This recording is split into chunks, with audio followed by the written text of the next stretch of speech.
Goeienaand en hartlik welkom hier by my program op 'n Dinsdag aand 6:30 waar ons die Bybelstudie reeks aanbied en ons is vanaand by deel 10 van ons Bybelstudie reeks. So, wat 'n opgewondenheid en die deel wat ons vanaand gaan doen is die Antichrist gees. So terwyl ons so lekker inskakel, asseblief deel dit daar na jou tydlyn toe, deel dit na jou status toe sodat almal dit kan sien en kan hoor. Loof die Here. Ek gaan so lank 'n lied vir ons speel, terwyl ons so wag vir dit wat ons gaan gesels. Waar is ek nou? Lied? Okay. Ja, so. Nou, daar skiet ek nou baie kies. En bid, kom nie in versoeking,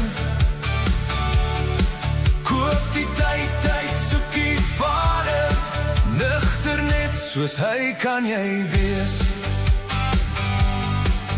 Moenie dwaal en mislei word nie, glo nie elke gees wat breek, toets die geeste, is hulle uit God of die bose,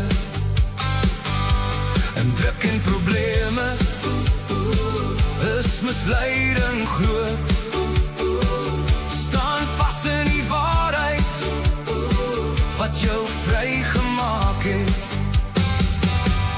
Waak en bid, kom nie in versoeking, koop die tyd, soek die Vader, nugter net soos hy kan jy wees. Die maatstaf is die woord, die stem van die herder is die woord, ken die woord, leef dit in 'n rein, nederige, opregte hart. Die bose, die Antichrist gees, is in die wêreld wat verlei en beheer, die bose magte in die lug. Waak en bid, kom nie in versoeking, koop die tyd, soek die Vader, nugter net soos hy kan jy wees. Van julle het hulle uitgegaan, glo hulle nie, dit is die Antichrist gees van verleiding. Waak en bid, kom nie in versoeking, koop die tyd, soek die Vader, nugter net soos hy kan jy wees. Waak en bid, kom nie in versoeking, koop die tyd, soek die Vader, nugter net soos hy kan jy wees.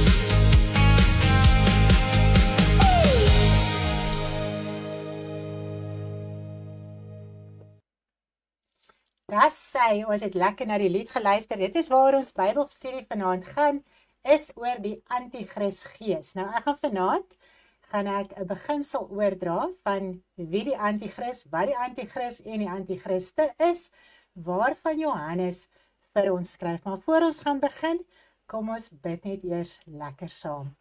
Vader, vanaand is ons so dankbaar en opgewonde om in u teenwoordigheid te kan wees. Baie dankie vir u liefde, u genade, u barmhartigheid, u grootheid, u goedheid, u liefde, Vader. Baie, baie dankie dat u ons help, dat u ons lei, dat u ons deurdra, dat u ons versterk en dat u ons krag gee. U is so wonderbaar, u is so heerlik, Vader, en ons dank en ons loof en ons prys u vanaand vir u heerlikheid en u krag. Dankie dat ons 'n Vader kan hê in die hemel, na wie toe ons kan gaan elke dag van ons lewe en ons harte met hom uitpraat, ons lewe met hom deel.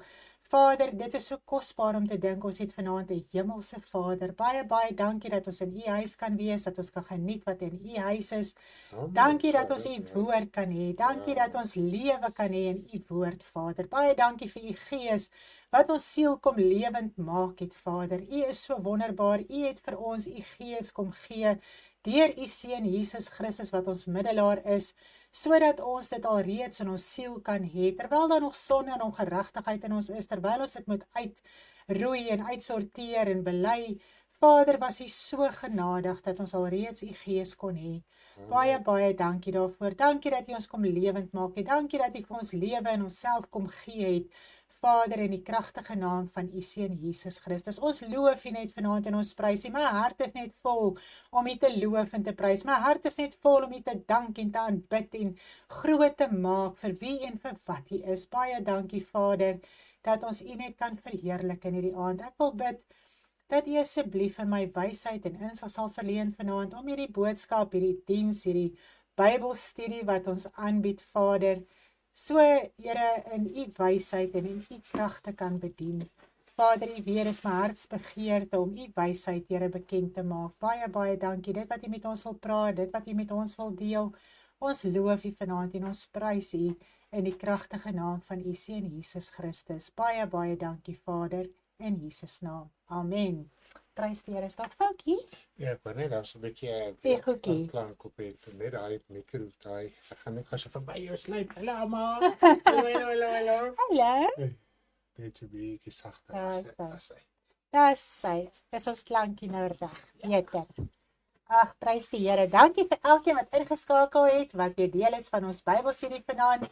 Vir my is dit 'n groot opgewondenheid om vanaand ook hierdie Bybelstudie met u te kan deel, om so saam met u die studie te kan doen in die woord van die Here. Nou, ek sien ons is so 'n bietjie 'n ander manier wat ons uitsaai, wat so 'n bietjie lekkerder is, dink ek. Ons kan die skrifte ook op die skerm sit en al die dinge. Dis net so 'n bietjie meer technicalities, wat ons so 'n bietjie ons koppe bymekaar moet hou.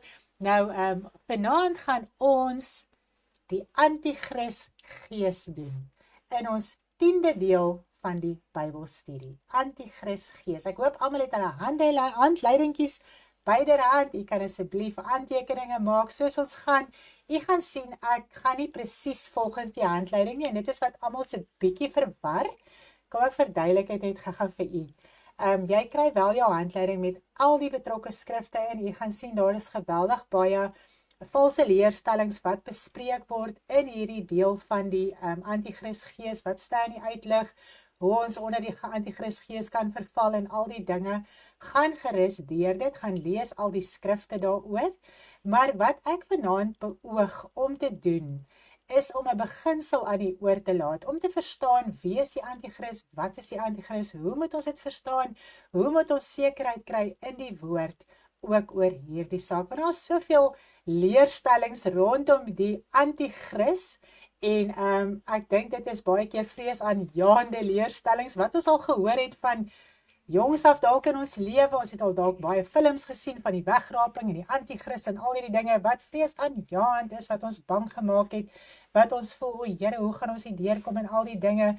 Maar as ons dit reg verstaan volgens die woord van die Here, kan ek vir u sê, daar val soveel laste af en ons verstaan baie meer rondom die woord. En ons weet eintlik waarvoor om versigtig te wees. Dis hy. So dit is wat ek vanaand beoog om te kan doen.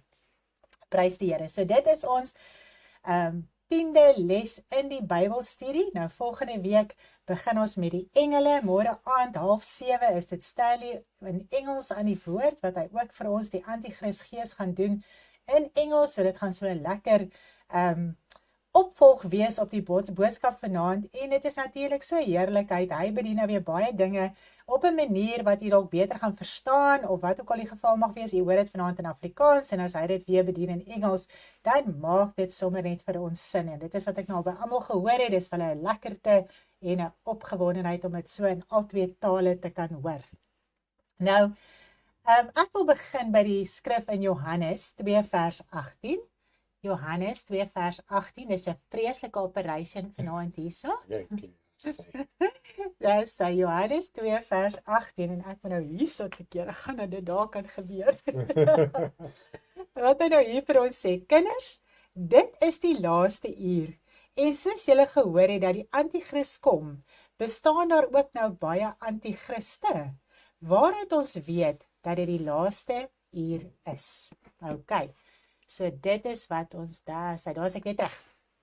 So 1 Johannes 2 vers 18 sê vir ons, dit is die laaste uur, Ons het al gehoor dat die anti-kris kom en dat daar nou al baie anti-kriste is en daaruit weet ons dat dit die laaste uur is. Nou, as ons kyk na die anti-kris en die anti-kriste, nou ons het 'n poll gehad op ons channel en ek dink almal het dit so geniet.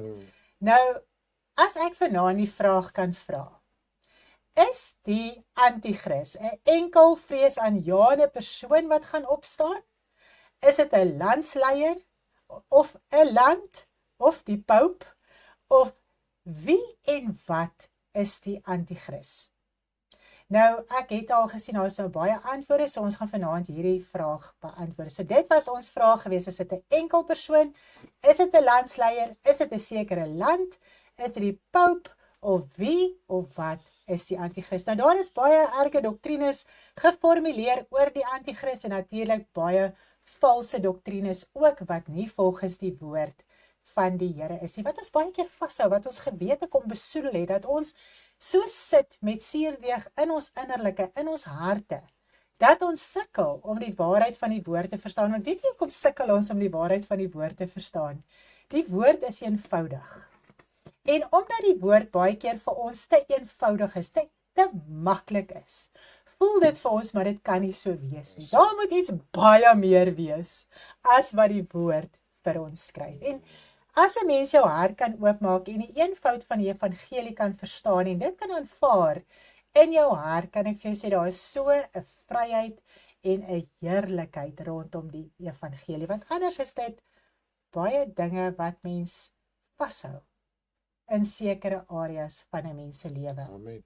Nou, as ons kyk na hierdie skrif, dan sien ons dat Johannes het hier vir ons gesê, dat julle het gehoor die anti-kris kom, en daar is nou reeds baie anti-kriste, so dit het al gebeur.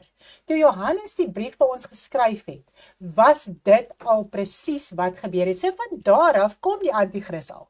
Okay? So as ons dit al reeds kan verstaan, en die anti-kriste, dan kan ons die woord beter verstaan rondom wie en wat is die anti-kris. Dan wag jy nie vir 'n sekere persoon wat gaan opstaan, wat hierdie vreesaanjaende persoon is gaan wees, wat gaan sê ek is die anti-kris nie. Jy weet, volgens die woord van die Here het dit al op 'n sekere tyd begin. Die anti-kris was al reeds daar is nou baie anti-kriste. So, en as mens kyk in die Nuwe Testament, hoeveel dinge is aangespreek van die verleiers en die anti-kriste en al die dinge, al die valse doktrines en alles wat uitgesorteer moet word, kan ek vir sê dit al reeds daai tyd begin. Dit is nie iets niets nie. Daardie laaste uur al begin. Daardie laaste uur al begin. Nou, wanneer het hierdie laaste uur begin? Kom ons kyk gou. Die laaste uur het begin met die dood en opstanding van die Here Jesus Christus.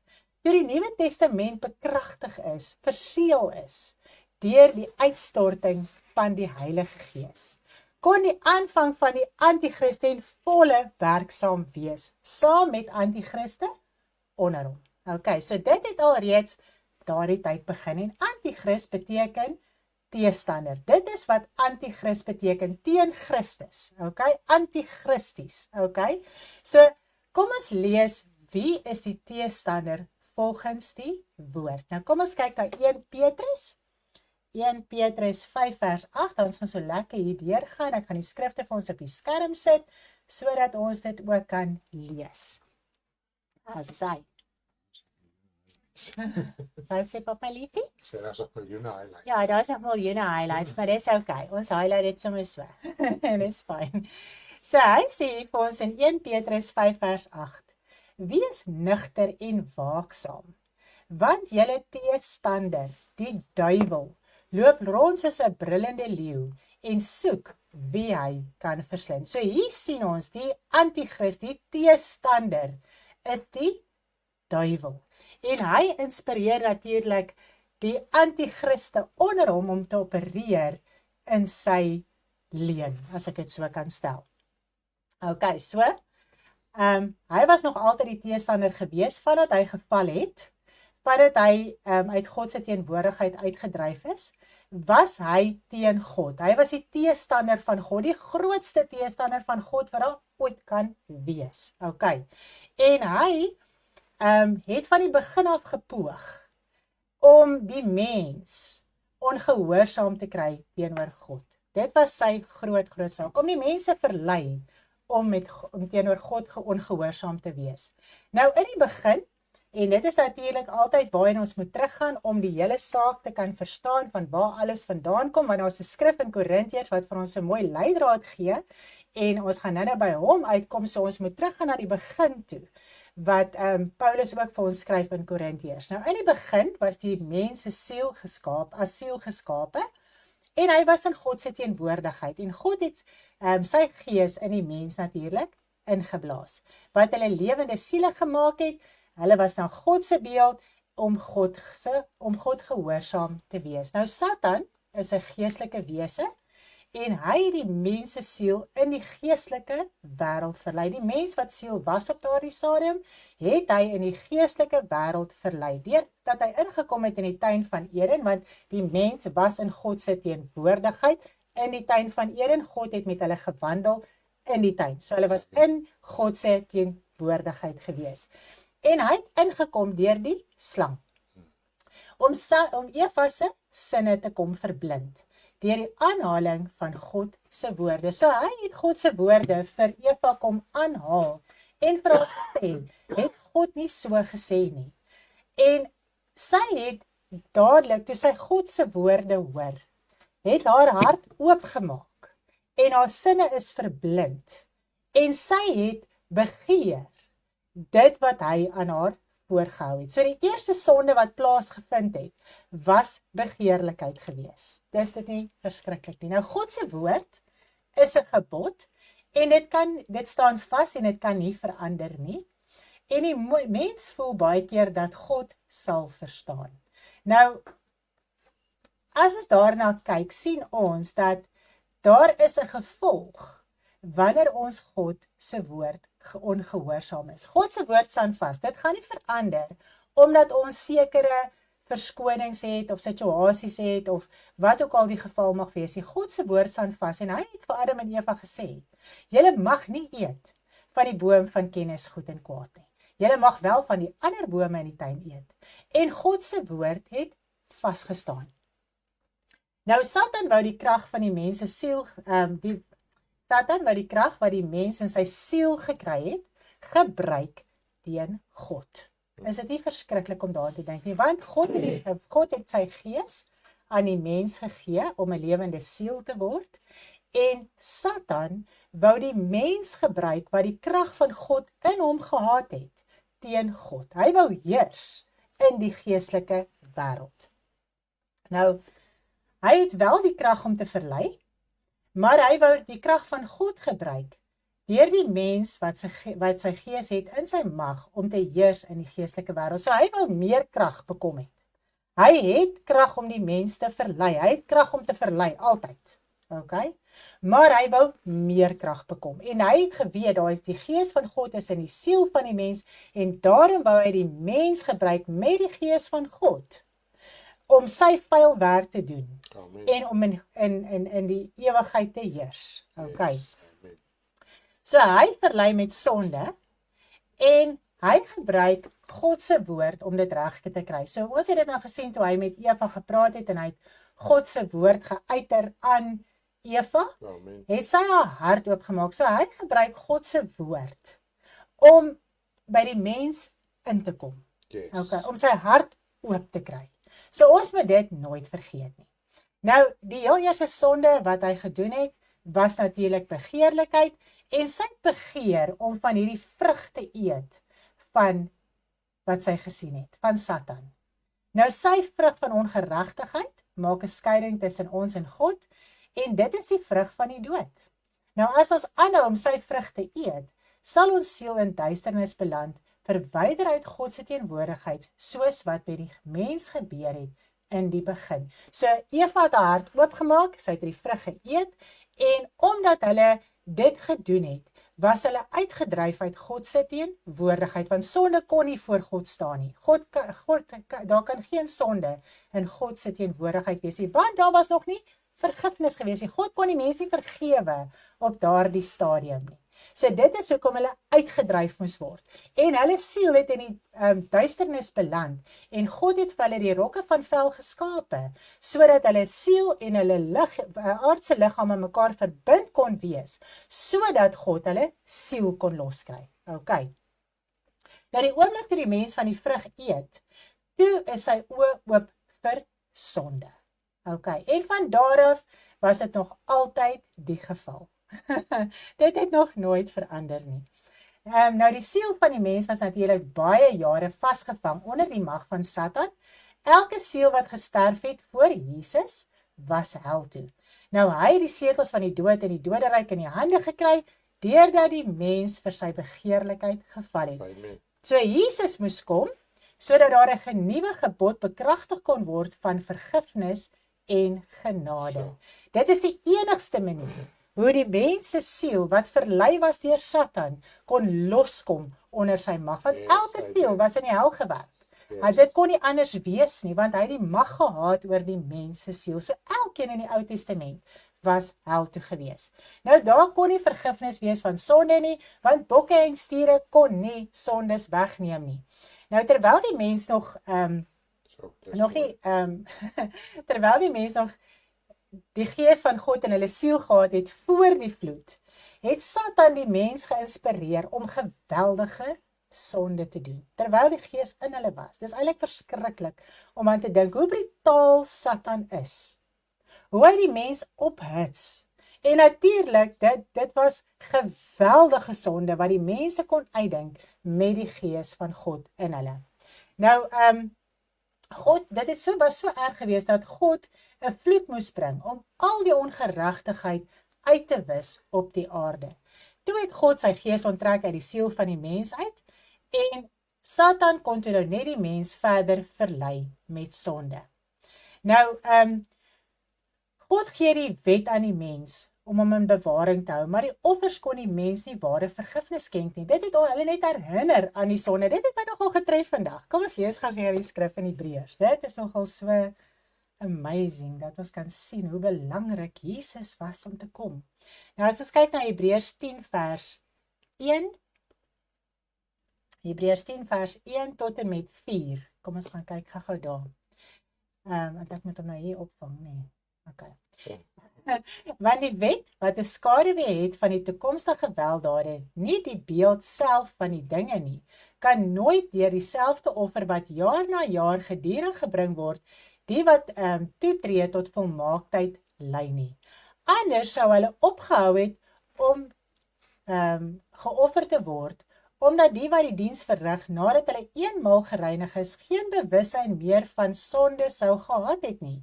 Maar in die offers is daar jaar na jare in herinnering aan die sondes wat die bloed van stiere en bokke onmoontlik nie kon wegneem nie. Dis eintlik verskriklik om te dink. So hulle was eintlik maar net die hele tyd herinner aan hulle sonde. Nou Jesus kom aarde toe in 'n vleeslike liggaam. Nou die mens, cookies, ek moet net gaan transition. Hier's ek weer. Nou, Jesus kom aarde toe in 'n vleeslike liggaam. Die aarde is in die begin deur Jesus geskape en die mens is ook deur Jesus geskape. So dit was sy verantwoordelikheid om die mens te kom bevry. Want hy moes kom sterf, hy moes die offer kon bring, sodat die mens se siel bevry kon word, sodat daar versoening met God kon plaasvind. Dis al manier hoe die mens kon loskom. Amen. Nou, as ons nou kyk dat hy het nou eers vir Eva in die woestyn, in die tuin van Eden kom versoek.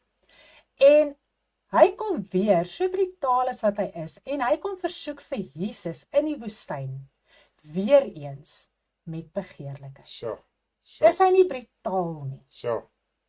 So dit was die eerste sonde. Dit was die eerste vrug wat na vore gekom het in die mens se lewe wat hom sy ewigheid gekos het. En hy kom na Jesus toe met dieselfde versoeking. Nou kom ons lees gou hierdie skrif. Dis 'n baie cool saak om te verstaan. Kom ons lees gou hier in Lukas 4 vers 5 tot en met vers 8.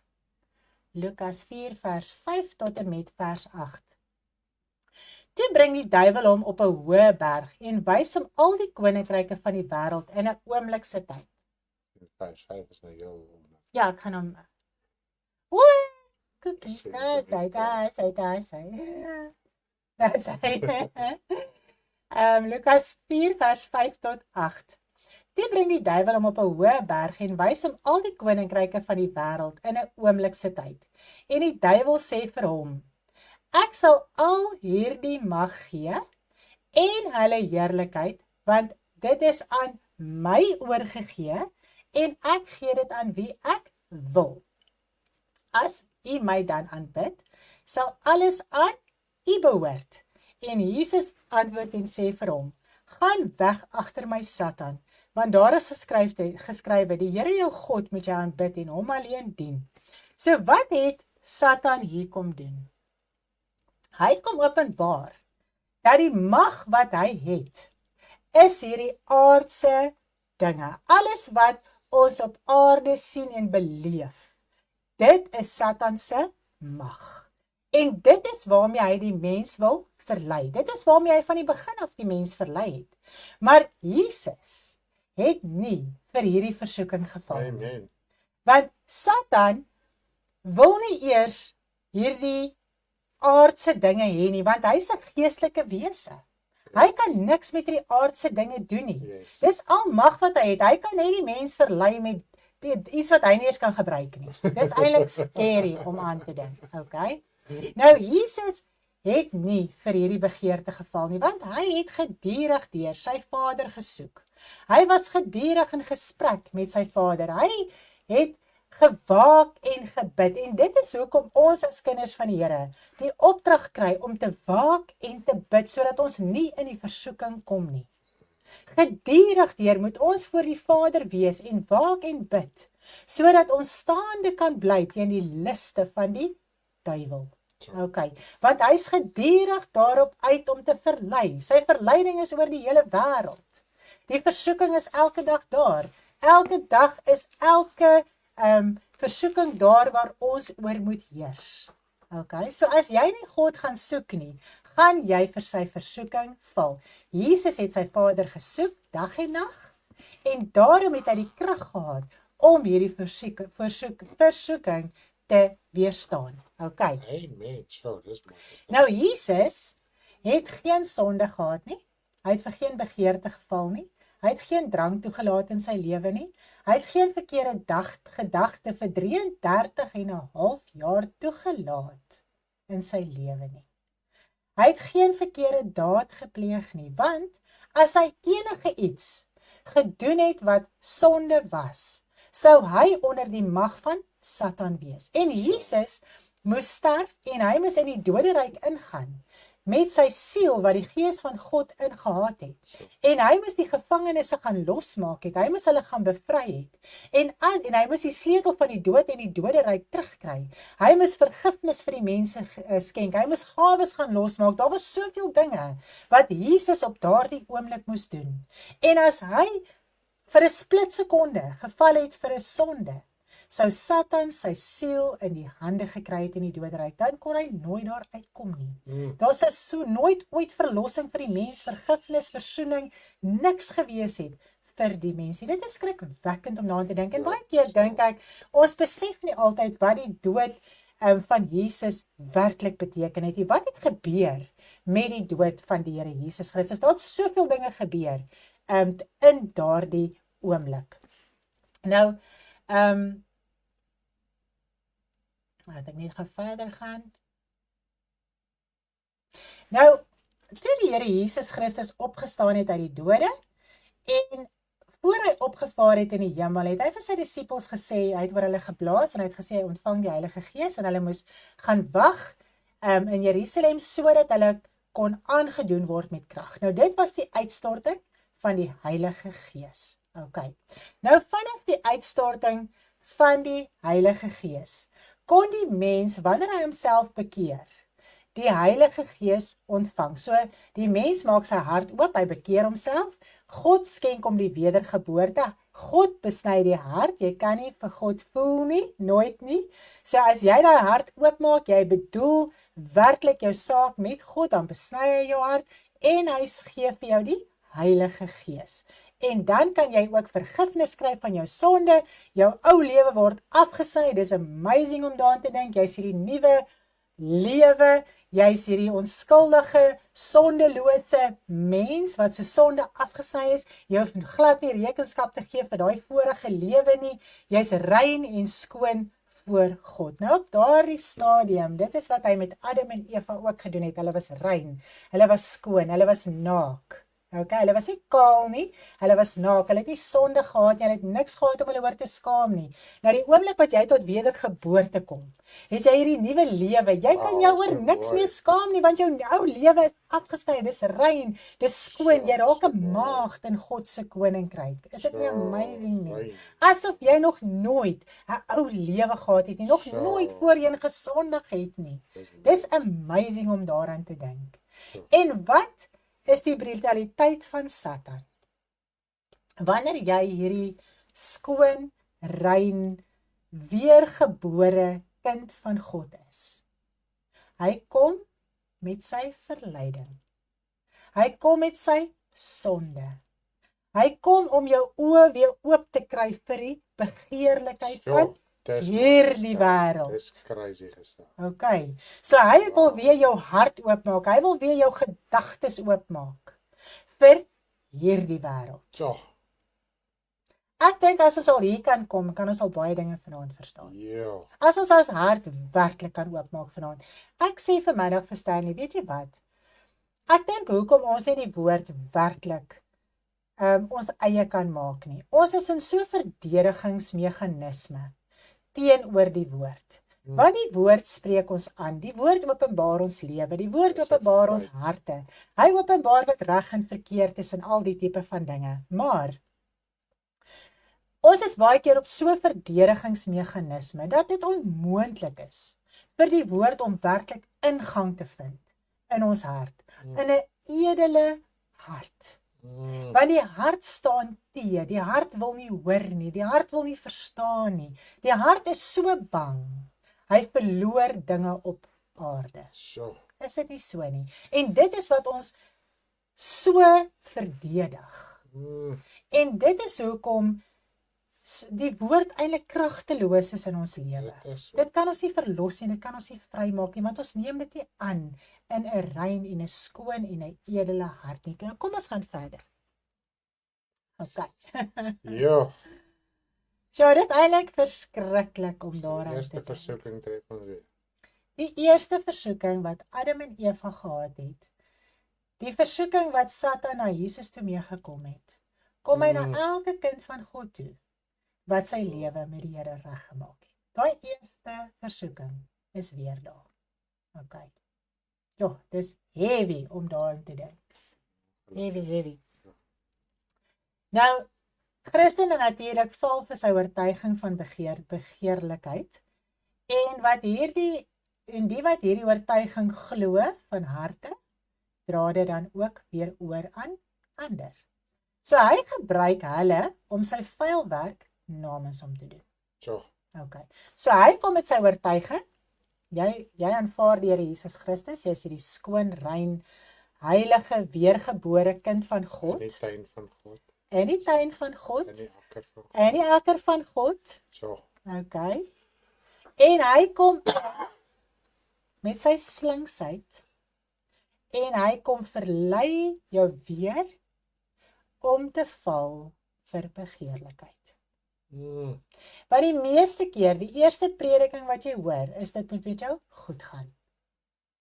En ons raak onvergenoeg met ons lewe, want nou sit ons in 'n situasie en ons het omstandighede en al hierdie dinge en ons gryp daai woord aan met ons lewe, want ons wil hê dit moet beter gaan met ons op hierdie aarde. In plaas daarvan dat ons werklik kan verstaan waaroor die evangelie gaan. Nou, as ons kyk na 2 Korintiërs 11 vers 3. 2 Korintiërs 11 vers 3.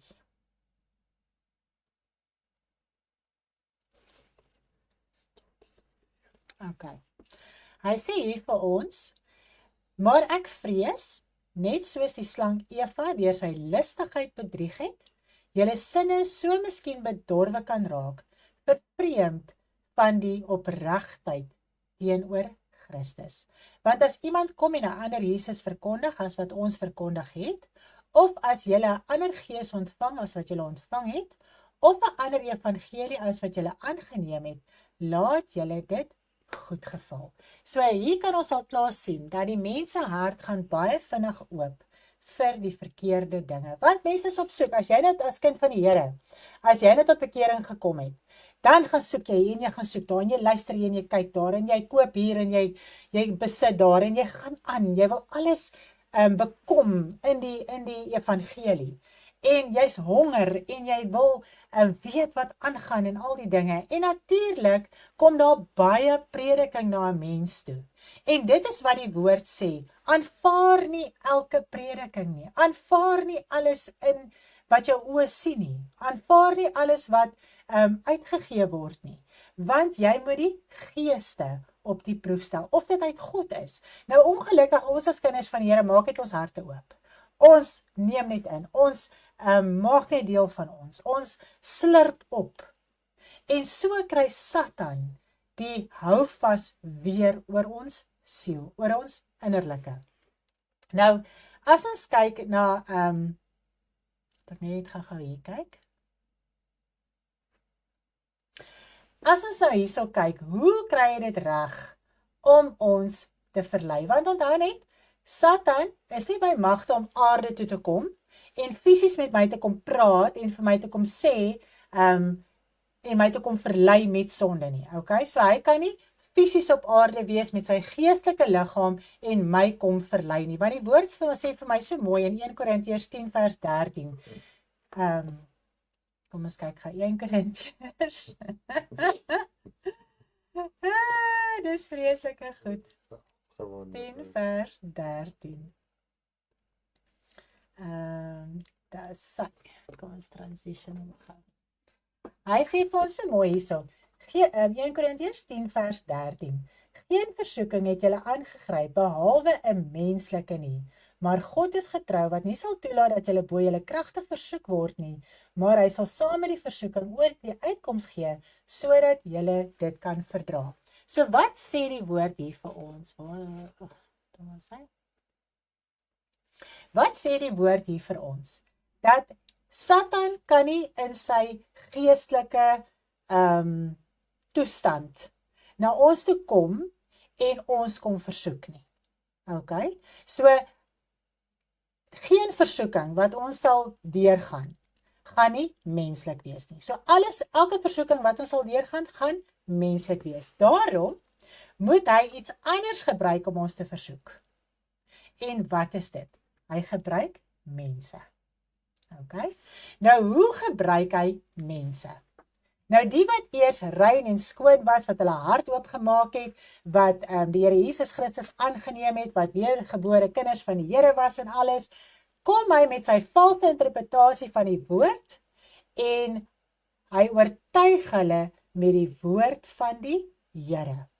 En wanneer so 'n persoon val vir die leuen en hy maak sy hart oop vir die leuen en hy voel dit is presies wat die evangelie is en dit is presies waaroor die evangelie gaan en hy wandel in daai begeerlikheid en hy gaan aan met daai begeerlikheid in sy hart en hy begin dit ook oordra aan anders en hy raak 'n prediker van ongeregtigheid, dan word hulle die antichriste onder leiding van die antichrist. Amen, daar sê nou. Okay, so Satan is die antichrist en almal wat deur sy boosheid oortuig word, is antichriste. So dis nie te sê, dit is 'n man wat sê hy is Jesus daar in die berge en hy is die antichrist en dis die antichriste en al die dinge soos wat die mens dink nie. Dis weergebore kinders van die Here wat verlei word. Hulle het nog die gees van God in hulle innerlike.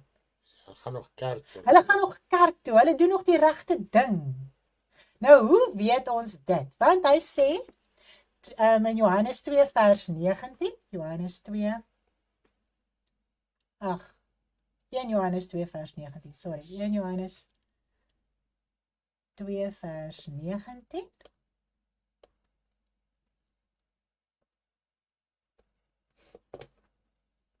Kom ons kry gou die skrif daarop, 1 Johannes 2 vers 19. Hulle het van ons uitgegaan, maar hulle was nie van ons nie. Want as hulle van ons was, sou hulle by ons gebly het. Maar dit moes aan die lig kom, dat hulle nie almal van ons is nie. So, wat sê Johannes hier vir ons? Dat dit is mense wat saam met hulle die Here gedien het. Wat deel was van hulle. Hulle het onder hulle uitgegaan, want hulle was oortuig deur Satan se leuen. Okay? En hulle het uit hulle uitgegaan en die evangelie van valsheid gaan verkondig. Okay? So, die antichriste was eers kinders van die Here. Dis skrikwekkend om aan hierdie goed te dink. So, Okay. so En is dit die is, antichrist op ander plekke. ja, ons gaan soek die antichrist en die antichriste op ander plekke. So, Maar dis presies wat dit is. En as 'n mens as kind van die Here kan verstaan, wat is jou verantwoordelikheid in jou geestelike lewe om die Here werklik te soek in jou binnekamer, om nie te val vir die versoekings nie, om te verstaan, die geeste op die proef te kan stel, om te kan weet wat is uit God uit en wat is nie uit God uit nie. Maar omdat kinders van die Here lui is, hulle lees nie self die woord nie, hulle slurp alles op vir soetkoek, hulle gaan agter mense aan wat baie dinge sê. Hulle gaan lees nie self, is dit so? Gaan ondersoek die woord, gaan soek God die Vader in hulle binnekamer, om werklik daai verhouding met die Here te hê nie. En dit is waarom ons moet waak en bid. Ons moet werklik standvastig wees, ons moet onbeweeglik wees, dat verskillende leringe ons nie soos golwe heen en weer kom slinger nie. As jy iets hoor, as jy iets sien, dat jy sal weet, maar dit is nie die waarheid van die woord nie. Dit is nie wat ek aan die begin ontvang het nie. Dis 'n ander oortuiging. Okay? So dit is amazing. Ons moet standvastig en onbeweeglik wees om te kan onderskei in ons lewe. Dis nie allerhande snaakse dinge gaan wees wat jy gaan onderskei nie. Jy gaan kan hoor wat is waarheid en wat is leuen. yes. Jou ore sal besny wees. Jy sal Amen. verstaan wat die waarheid van die woord is. Dit is hoe jy die gees onderskei. Okay. So, Nou, jy kan gerus lees in die handleiding.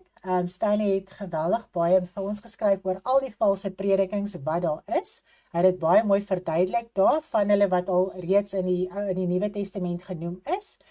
So asseblief gaan daar deur, kyk na die skrifte, alles daar, dis baie mooi uiteengesit. En nou kom ons kyk gou-gou, as ons na die woord van die Here kyk. in Johannes 4.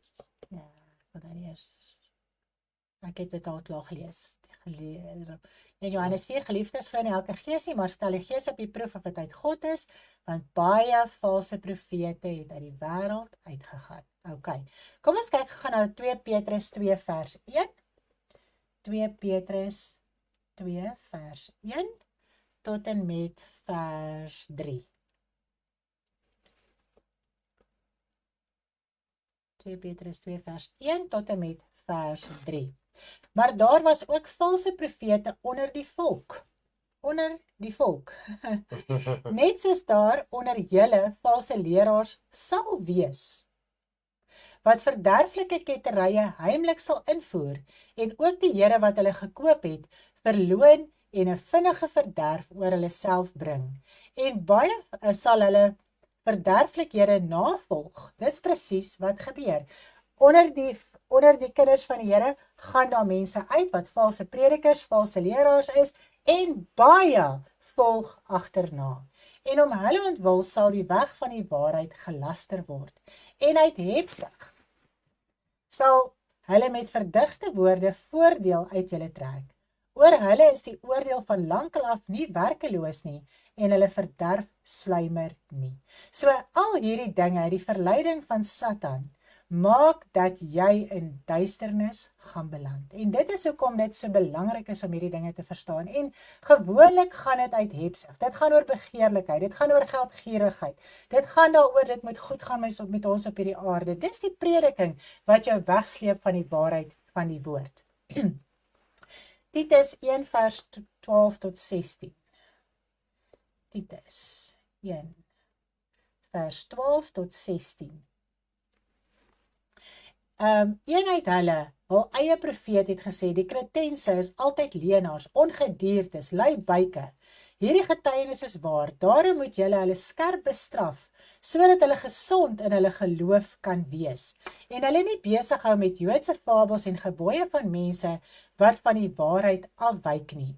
Alle dinge is rein vir die reines, vir die besoedeldes en die ongelowiges egter is niks rein nie, maar hulle verstand sowel as hulle gewete is besoedel. Hulle bely dat hulle God ken, maar hulle verloon hom deur die werke, omdat hulle gruwelik en ongehoorsaam is en ongeskik vir elke goeie werk. So daar's baie leerstellings wat jou gewete so besoedel, dat jy sukkel om die waarheid van die woord aan te neem. Is dit reg, my man? Dis 100%, ek sien net die skrif is op die skerm. Wezen. Daar's ek. Okay, so dit is geweldig. Daar is soveel leerstellings wat 'n mens wat jou gewete besoedel. As ons kyk na die een van wat ons nou gedoen het met maak jou huis skoon. Hoeveel mense se gewete is besoedel om te dink dat daar 'n gees in 'n dooie stuk ding is, in 'n huis se muur wat gesal word, in 'n kar, in 'n TV, in ornamente, in beelde. Dit besoedel jou gewete so, dat jy sukkel om die waarheid van die woord aan te neem, om los te kom, om vry te kom van daardie leerstellings. Nou dis al hierdie dinge wat my so besoedel, die Joodse fabels en al hierdie dinge, dat 'n mens nou God op sy Ou Testamentiese name moet aanspreek, en Jesus is half uit die prentjie uitgehaal in baie leerstellings. So mense sukkel, is Jesus nou God, is Jesus nou nie God nie? Dis allerhande sulke leerstellings wat jou so besoedel, wat jou so vashou, dat jy nie meer die vryheid van die evangelie kan beleef nie. Nou, Satan is die teestander, die antichrist, en hy het baie antichriste onder hom, en ek dink ons het dit nou so gesien in die woord van die Here ook. Okay, daar het ons nou klaar gelees. Nou, Satan is daarop uit om ons gedagtes weer vas te kry op hierdie aarde. Hoekom dink julle so? Kom ons lees gou hierdie skrif. Dit is 'n baie interessante skrif. 2 Korintiërs 4 vers 3. 2 Korintiërs 4 vers 3. Kom ons lees dit gou so lekker saam. 2 Korintiërs 4 vers 3. Maar as ons evangelie dan nog bedek is dit bedek in die wat verlore gaan, naamlik die ongelowiges. Nou, as ons kyk na die ongelowiges, onthou net die woord is geskryf vir die gelowige. Nou hierdie is gelowiges wat afvallig geraak het, wat nou genoem word ongelowiges. So hier praat die woord nie van die sondaar nie. Hy praat van die wat afgeval het van die geloof. En wie die God van hierdie wêreld die sinne verblind het. Okay? Sodat die verligting van die evangelie van die heerlikheid van Christus, wat die beeld van God is, nie op hulle sou skyn nie. So wat kry hy reg? Hy is die God van hierdie aarde. Hierdie aarde is aan hom oorgegee. Hy gee dit aan wie hy wil. Al die begeerlikhede, al die skatte, al die rykdom, alles op hierdie aarde is aan Satan oorgegee. Okay? En hy gee dit vir wie hy wil. Hy is die God van hierdie aarde. So wat wil hy met die kind van die Here reg kry? As ons nou mooi daaraan dink. Hy wil hê die kind van die Here moet hom aanbid. Die kind van die Here dink hy is nog besig met God. Hy dink hy is nog besig met sy geestelike lewe. Maar in die meantime het Satan al so bedrieg en so verlei om die woord so te verdraai met sy interpretasie, dat die kind van God alreeds besig is met die God van hierdie wêreld. Dis skrikwekkend om daaraan te dink. Hulle sinne is al so verblind, soos wat hy met Adam en Eva gedoen het. Hy het haar sinne verblind, haar sinne was bedorwe gewees. Dit is wat hy met die kind van die Here doen. Want as jy hierdie valse prediking op valse prediking inneem, gaan jy dit naderhand glo. Jy gaan naderhand voel, dit is hoe dit moet wees. Jy gaan ook die skrif so begin insien. Dis eintlik verskriklik om daaraan te dink. So dit is wat Satan poog om te doen, dat hy aanbid word en nie God nie. Ag, daar is ek alweer. So hy poog dat hy aanbid moet word en nie God nie. So die groot saak om te verstaan is dat Satan poog om die mens weer in sy mag te kry. Om weer die mag oor die mense siel te bekom. Want as jy sy prediking glo, as jy sy interpretasie glo, as jy onder sy verleiding kom, het hy jou weer in sy mag. Jou siel is weer in duisternis. Dis verskriklik. Okay.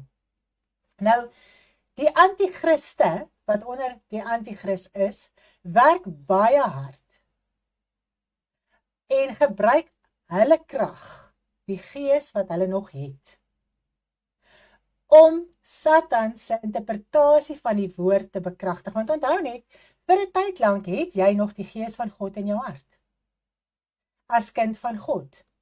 En God besluit op 'n stadium, wanneer hy jou gaan oorgee aan die krag van die dwaling, ons weet nie op watter punt dit is nie.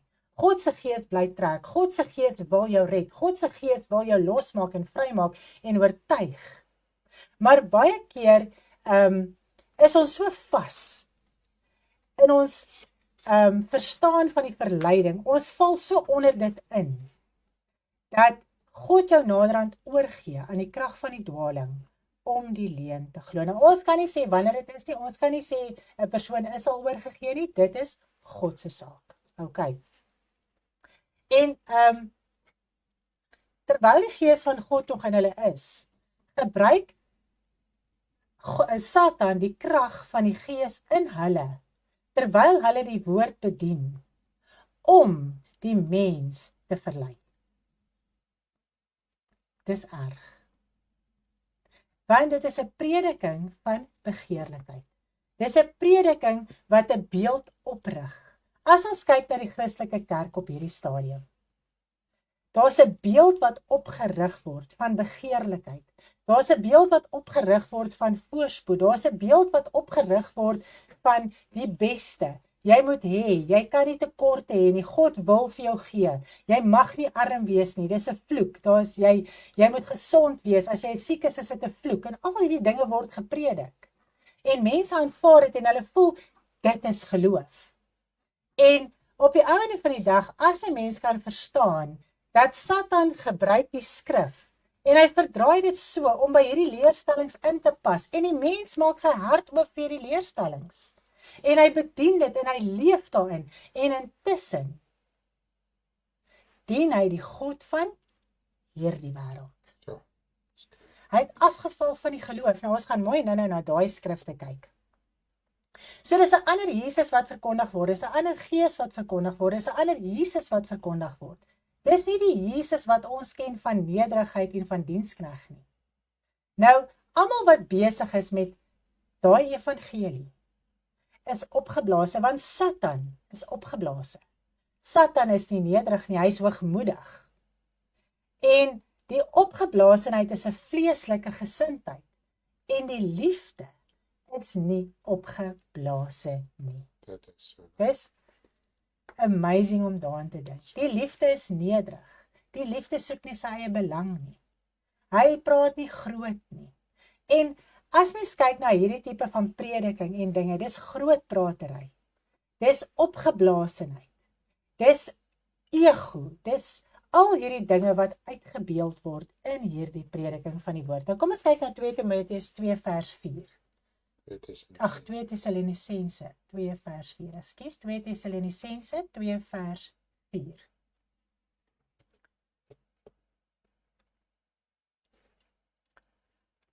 Hy sê die teestander wat hom verhef bo al wat God genoem word, of voorwerp van aanbidding is, sodat hy in die tempel van God as God sal sit en voorgee dat hy God is.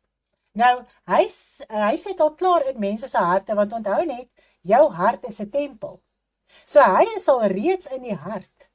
En hy gee voor dat hulle nog besig is met God, terwyl die valse prediking uitgaan. Maar ons is nie meer besig met die Jesus wat van die begin af aan ons verkondig was nie. Jy is besig met 'n ander God, jy is besig met 'n ander gees, as jy hierdie dinge aanvaar. En dit is hoekom ons dit vanaand so mooi moet verstaan, dat wanneer ons die Here dien, moet ons nugter wees, ons moet waaksaam wees, ons moet verstaan, ons moet waak en bid, ons moet God soek in ons binnekamer, sodat ons waaksaam kan bly en nie verlei word nie. Nou terwyl hierdie valse prediking uitgaan, word Satan se oortuiging die hele tyd versterk. Nou, hy sê ook vir ons hier so mooi in 2 Timoteus 3 vers 5. 2 Timoteus 3 vers 5. 2 Timoteus 3 vers 5. Is ons almal nog by? Yes. Hy sê, want mense wat 'n gedaante van godsaligheid het, maar die krag daarvan verloor het, keer jou van hierdie mense af. So daar's nog 'n gedaante, hulle doen nog Christelike goed, daar's nog gemeentes, hulle sing, hulle predik die woord, al die dinge is nog daar, maar die krag is natuurlik die Heilige Gees wat oortuig. So, Die krag van oortuiging is nie meer daar nie. Dis verloon. Daar's net 'n gedaante wat oorgebly het. ja, So God gee hulle wat nie 'n liefde vir die waarheid het nie, oor om die krag van die dwaling te glo. En dis 'n krag. Dis eintlik skerry om daaraan te dink. Nou, om alles mooi saam te vat in hierdie Bybelstudie, gaan ek oorgaan na Openbaring 13 toe. Want ons het nou mooi gesien van die antichriste onder hom, die valse predikers, die valse profete en al hierdie dinge. En uit hierdie geleedere van die Christelike wêreld staan daar 'n valse profeet op. Okay? Dis 'n dier wat opstaan, die valse profeet. So ons lees hierso in Openbaring 13 van 2 diere. Okay, kom ons gaan kyk gou-gou. Openbaring 13. vers 1 tot 12 is die een dier en dan is die ander dier. Ja, so die een dier is Openbaring 13 vers 1 tot en met vers 12. En dan die ander dier is Openbaring 13 vers 11.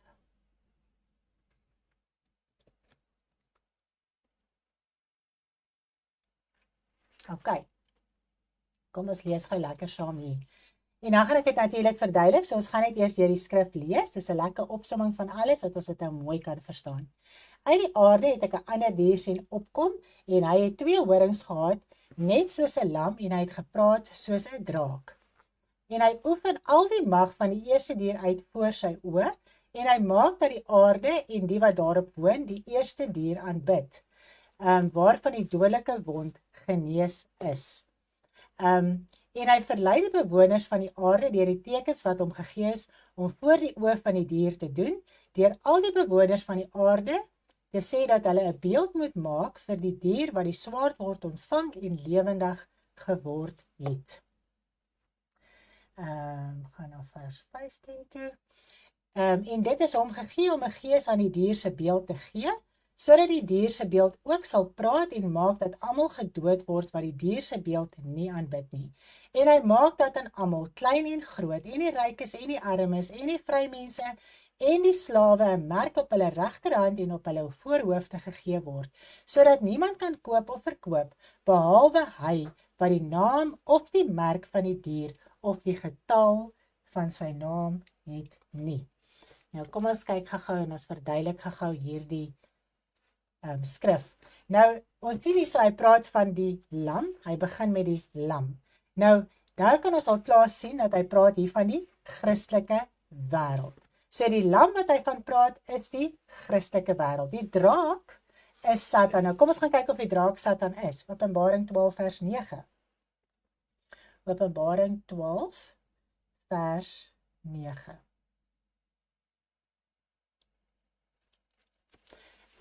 Kom ons kyk gou hierdie skrif.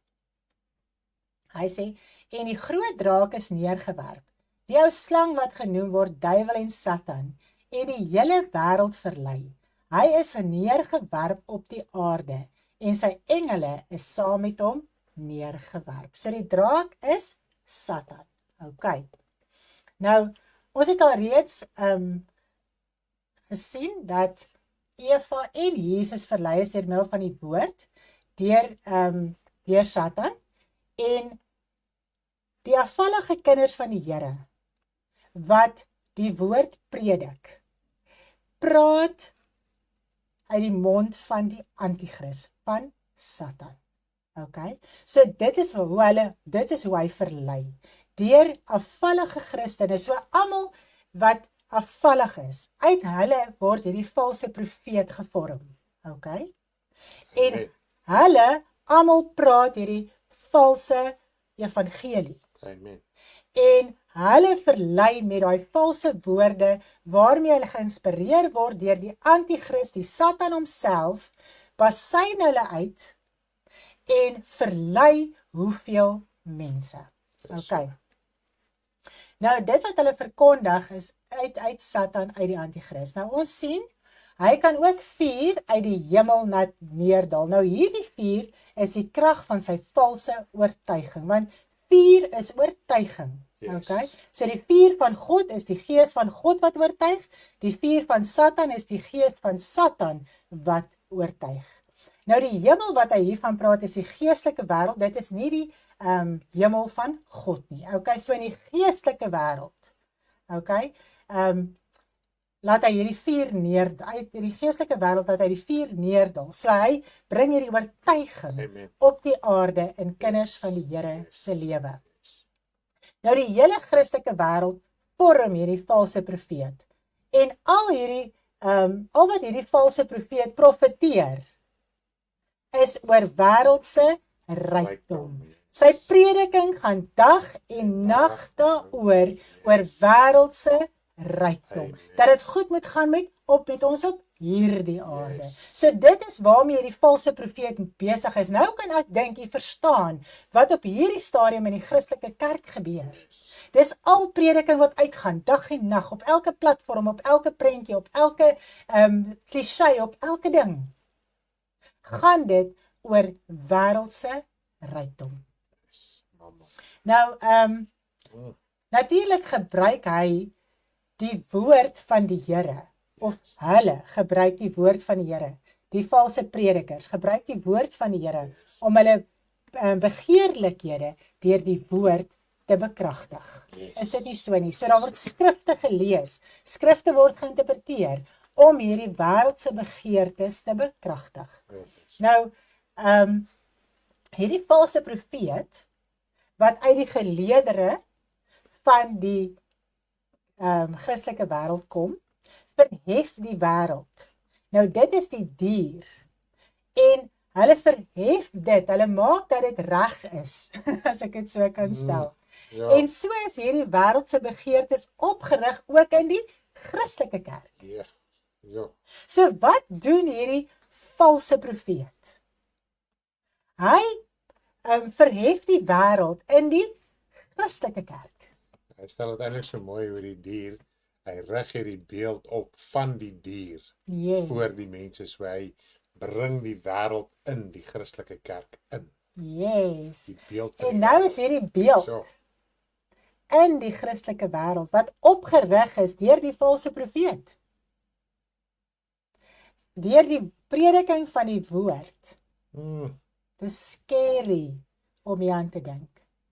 En op hierdie manier regverdig die wêreld hulle self om ook so aan te hou om nog veiliger te word.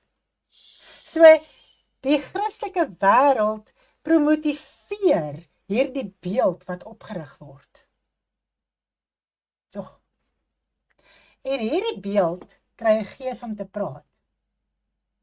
Nou, 'n beeld is dood.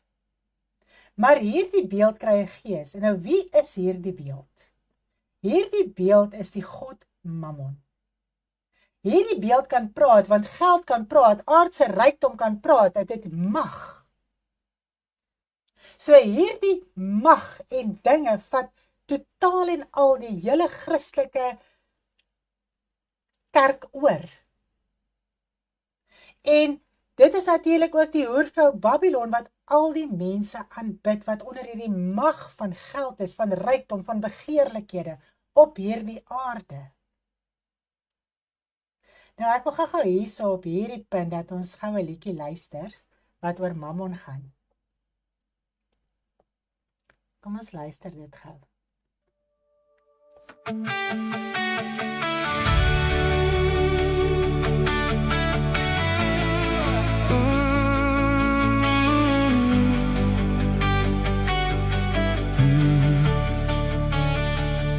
Geen huis nog kan twee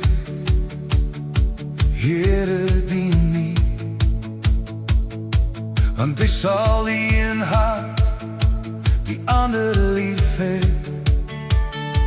of hy sal die een aanhang met sy hart en die ander verag en laat gaan. Jy kan nie verdeel wees binne-in, jy kan nie twee paaie loop nie. Niemand kan twee Here dien nie. Jy moet kies aan wie jy behoort, of God alleen met jou hele hart, of die wêreld wat jou wil vashou. Jy kan nie God en Mammon dien nie. Daar is net een troon in jou binneste. Kies vandag wie jy sal dien, met jou lewe, met jou alles, met jou siel. Niemand kan twee Here dien nie, want of hy sal die een haat en verlaat, en die ander lief en volg met oorgawe, met alles wat hy het en is. Jy kan nie halfpad staan nie, jy moet jou hart volkome gee. Niemand kan twee Here dien nie. Jy moet kies aan wie jy behoort, of God alleen met jou hele hart, of die wêreld wat jou wil vashou. Jy kan nie God en Mammon dien nie. Daar is net een troon in jou binneste.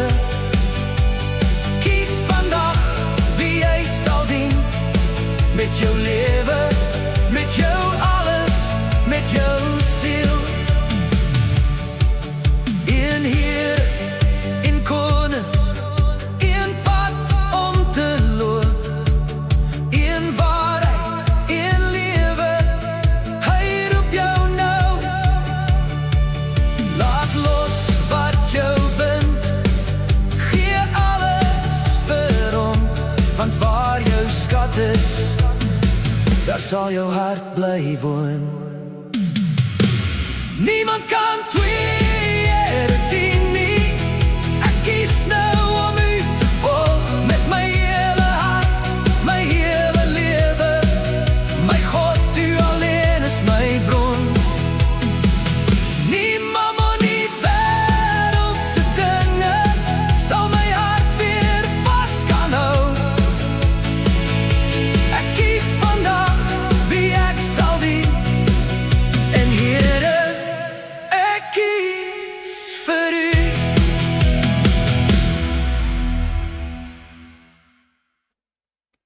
Ja, ek dink as ons na hierdie liedjie luister en ons nogal besef hoe ernstig is hierdie sak. Waar jou skat is, daar sal jou hart ook wees. Wie dien jy? Is jy besig om twee Here te probeer dien? Of besef 'n mens dat jy met die Here God alleen dien, soos wat Jesus vir Satan gesê het, die Here jou God moet jy alleen dien. Jy kan nie God en Mammon dien nie. Nou, die woord sê so mooi, dit is mos nou die hoervrou Babylon waarvan ons gepraat het. En die woord sê so mooi, kom onder haar uit. In Openbaring 18 vers 4. Openbaring 18 vers 4. Praat hy met ons as kinders van die Here. Kom onder haar uit. Sodat ons nie haar pla hoef te ontvang nie. Dis skryf nie, wat is die skrif daar?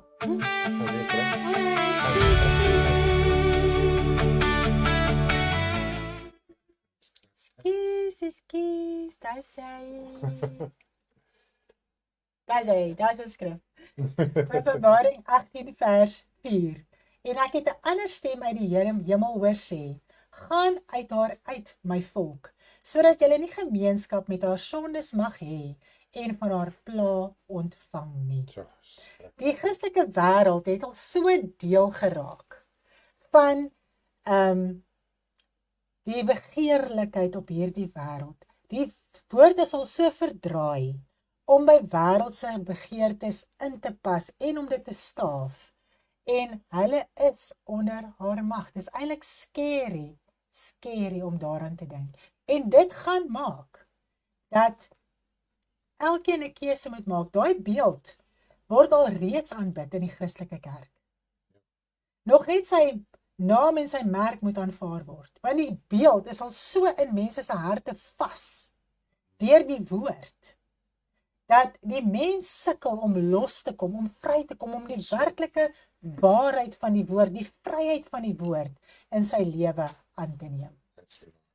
Nou die wêreldse begeertes word geregverdig uit die woord uit. Dit is hoe die anti-Christ die wêreld regeer.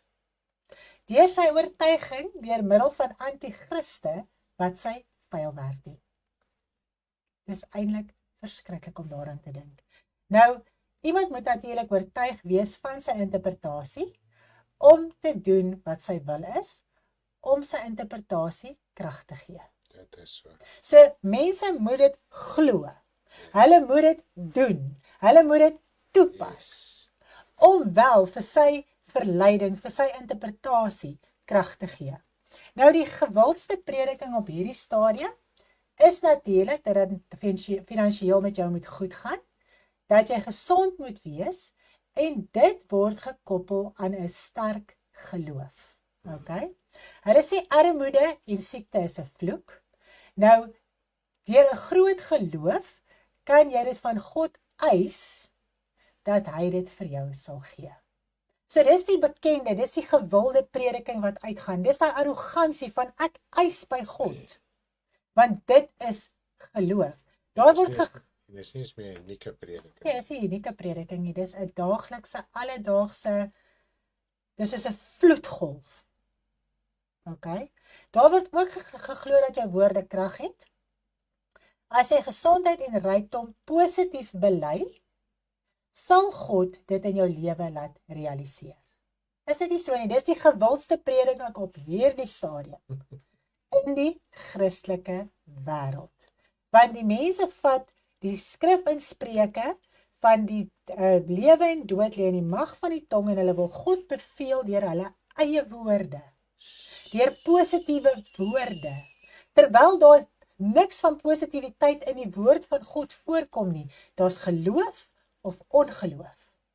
Okay? En as jy die woord van lewe, van die waarheid verkondig, sal jy die vrug daarvan eet, jy sal hemel toe gaan, jy sal die ewige lewe beerwe.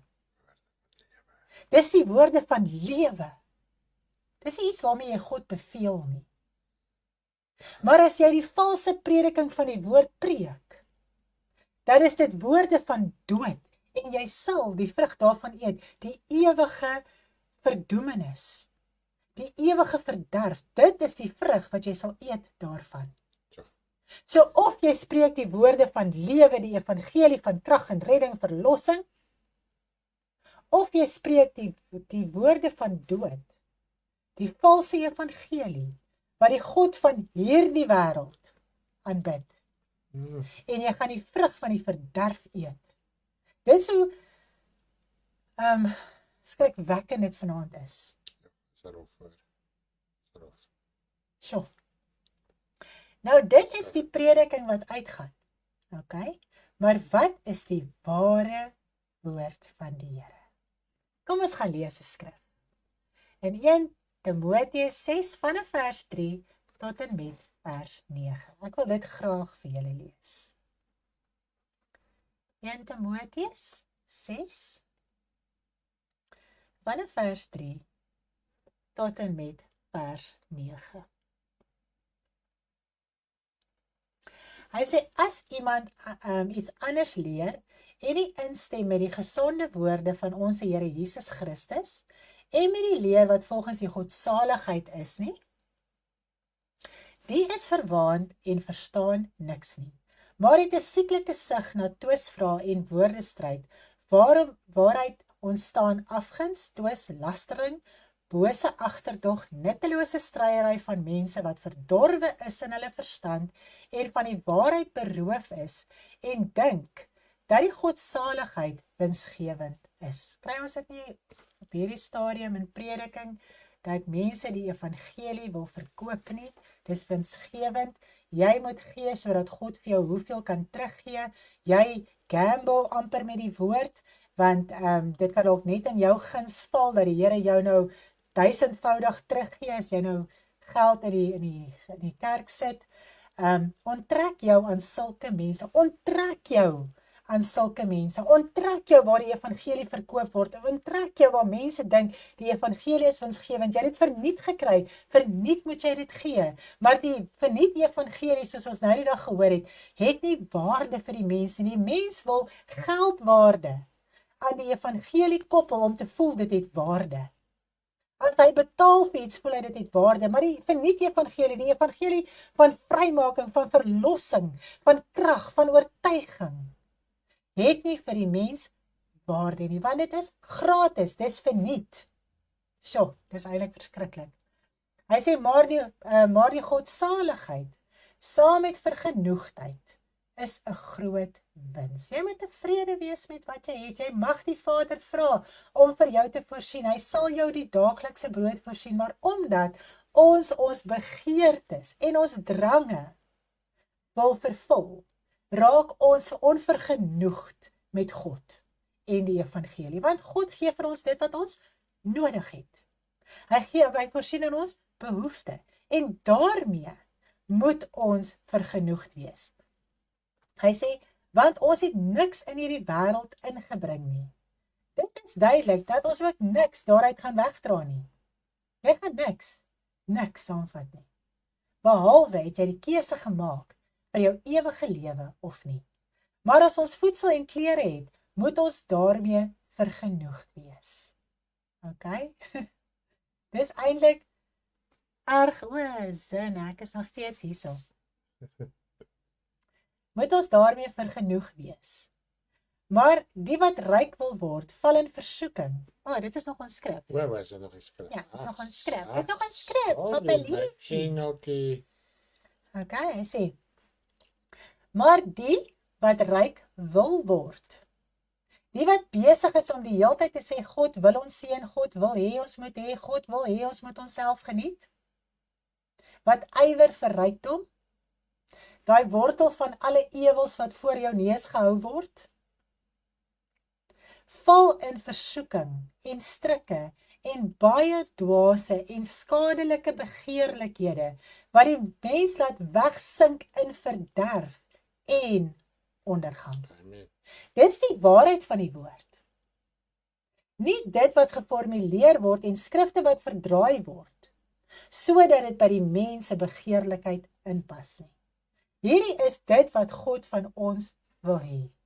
Dit is die evangelie, vergenoegdheid, vlug van hierdie dinge al weg. Jy val van die geloof wanneer jy hierdie rykdomme en dinge wil hê. Dis nie jy het ewe skielik geloof as jy ryk word nie. Wat is geloof? Geloof is terwyl jy deur omstandighede gaan en jy hou vas en jy dien die Here en jy volhard tot op die einde toe. Maak nie saak deur wat jy gaan, wat se lyding, wat se drukking, wat se verdrukking jy deurgaan nie. Jy hou vas tot op die einde. Jy verloon nie jou geloof nie. Dit is geloof. Nie om te voel ek het geloof, wanneer ek kan bewys hoe ryk is ek, hoe gesond is ek. Dis nie geloof nie. Geloof is iets wat ek nie kan bewys nie, maar ek hou aan, ek hou uit, ek druk deur, tot op die einde toe. So ek hoop vanaand se Bybelstudie kon baie vrae dalk in ons harte beantwoord het. Dis crazy. Van die antichris, die antichriste, hoe dit te werk gaan, hoe hierdie alles in die evangelie bymekaar kom, en dat ons harte kan loskom, dat ons nie weer skuldig hoef te voel, wanneer ons arm is nie, wanneer ons siek is nie, maar ons hou vas aan ons geloof, ons volhard, ons trek deur tot die einde toe, dan sal ons gered word. Die ander lei tot die verderf. Dit lyk dalk goed op hierdie aarde. Jy kan dalk in jouself roem. Jy kan dalk mag oor mense bekom. Maar dit op die ou einde daarvan is die verderf. So ons wil elkeen vanaand aanmoedig en bemoedig. Moenie dink daar's fout met jou wanneer jy deur druk, verdrukking, lyding en al hierdie dinge gaan nie. Dit is wat Paulus so mooi vir ons skryf in al sy briewe. Ons moet hierdeur gaan. Dit is ons pad. Daar is nie iets anders in die evangelie nie. God verander nie, sy woord verander nie, dis hoe dit sal wees. En of ons dit nou wil weggee of nie, dit is hoe dit sal wees. Andersins kan ons wegval van die waarheid. En ons kan agter hierdie dinge aangaan. En ons siel kan verlore gaan. So ek wil vanaand afsluit met nog 'n lied, wat my nogal baie getref het om vrygewig te wees. En ek wil dit vir u speel, geniet dit saam met my. Volgens die skrif natuurlik, dit is in 1 Timoteus 6 vers 18 kan u dit gaan lees, en dan kan u ook hierdie lied so lekker saam met ons geniet. Wees vrygewig, en met 'n baie lekker aandjie hê. Stanley is môre aand 6:30 op die lig met die Engels van hierdie Bybelstudie, so kom geniet dit saam met hom. Jy gaan nog baie dinge leer wat jy nie vanaand geleer het nie. So skakel gerus môre aand 6:30 in. Geniet die lied saam met ons en tata! Niks het ons hierin gebring, niks sal ons wegdra. Leef asof ons niks besit, tevrede en vry, 'n groot wins. As ons kos en klere het, moet ons tevrede wees.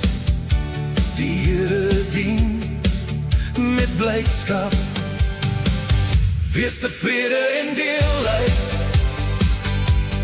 Wees vrygewig, gelukkig sal jy wees. Met 'n hart vol van blydskap sal jy dien. Met oorvloed in jou hart, loon weg gebede. Streef nie na hoë dinge nie, dit gaan verby. Voeg jou by die eenvoud, gelukkig sal jy wees. Hoogmoed en trots, dit is al wat dit bring. Wees vry en deel uit. As ons kos en klere het, moet ons tevrede wees. Die Here dien met blydskap. Wees tevrede en deel uit. Wees vrygewig, gelukkig sal jy wees. Met 'n hart vol van blydskap sal jy dien. Met oorvloed in jou hart, loon weg gebede. Deel met broeders, hou nie terug. Dit is nie net joune, maar 'n gawe aan jou geleen. Wees tevrede en deel uit. Wees vrygewig,